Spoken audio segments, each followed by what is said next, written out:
Yo, what's up guys, welcome back to a brand new video, and today I'll be showing you how to play Metroid Prime Remastered on Yuzu. It's not going to be that difficult, and it's going to be awesome. Just like today's sponsor. HelloFresh makes home cooking easy, fun, and affordable. Skip the grocery store and take control of your time and budget with delicious recipes delivered right to your door. With over 35 weekly recipes, they have the options you're looking for to help you achieve your goals. Now, you don't only have to eat dinner with HelloFresh, you can also have a good time with friends and eat some delicious barbecue baby back ribs, chocolate chip brownies, and everything in between.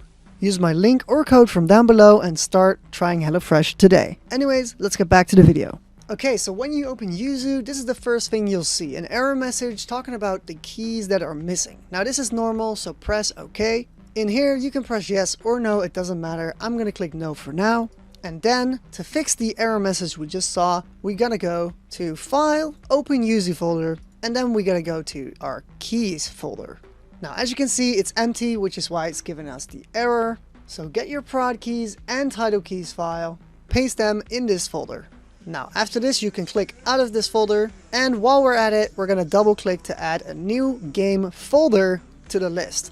So you're gonna add the folder that your game is in, not the game itself. Also, if the game doesn't show up, make sure it's not a .zip or .rar file. It has to be a .xci or .nsp file. Now, in my case, I made a folder called Yuzu Games.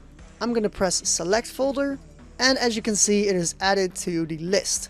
Now, as an extra, make sure to right-click and check the Scan Subfolders checkbox. Now, as you can tell, my game is not showing up yet, and that is because we have to close Yuzu and open it again. Also, it doesn't matter if you're using regular Yuzu or Yuzu Early Access. Now, as you can see, my games are all showing up, but before you get excited, make sure to follow these settings for the best performance. Go to Emulation and Configure. In here, under General, we don't really have to do anything. If your game works after all of these settings, you can try the extended memory layout, but don't try it just yet. Under System, you don't really have to do anything. If you have multiple people on your PC, you can make multiple profiles under the Profiles tab. Now for online play, I made a separate video for that, so check that out. It's under the Network tab. Now under CPU, keep accuracy on auto. That is basically the safest setting. And for the graphics settings, if you have a good graphics card like a RTX 3070 Ti in my case, use Vulkan. If you're using an AMD graphics card, use Vulkan.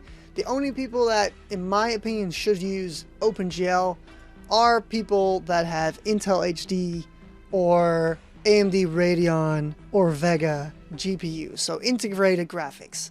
Could not work at all, but if they work, they probably work best on OpenGL. Now make sure these three boxes are checked. Keep NVDEC emulation on GPU video decoding. Again, if you have Intel HD, you might want to try CPU video decoding.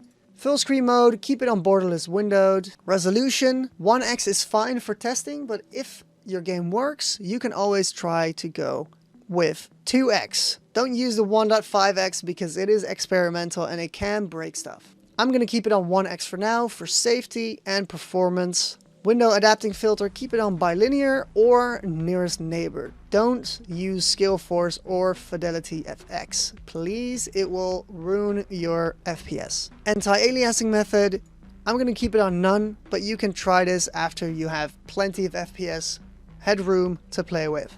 This is for FSR, which is Fidelity FX from AMD. We don't use it, so don't touch it.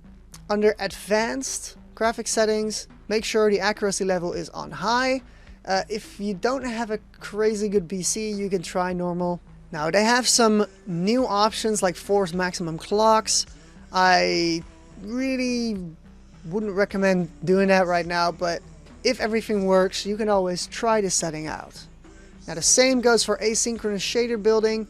It can boost your performance by a lot, and the same goes for pessimistic buffer flushes. But please only try these after you tested the game the first time. So right now, I'm not going to check them. The anisotropic filtering, I'm going to keep on automatic as well. Now for audio, this is where you can change what audio device you want to use and the volume.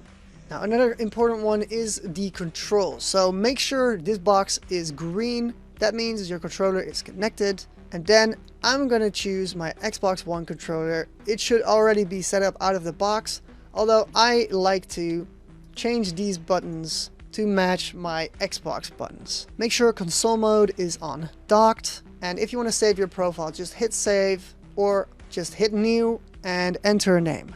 Then just press OK and save your profile, and it should be in here.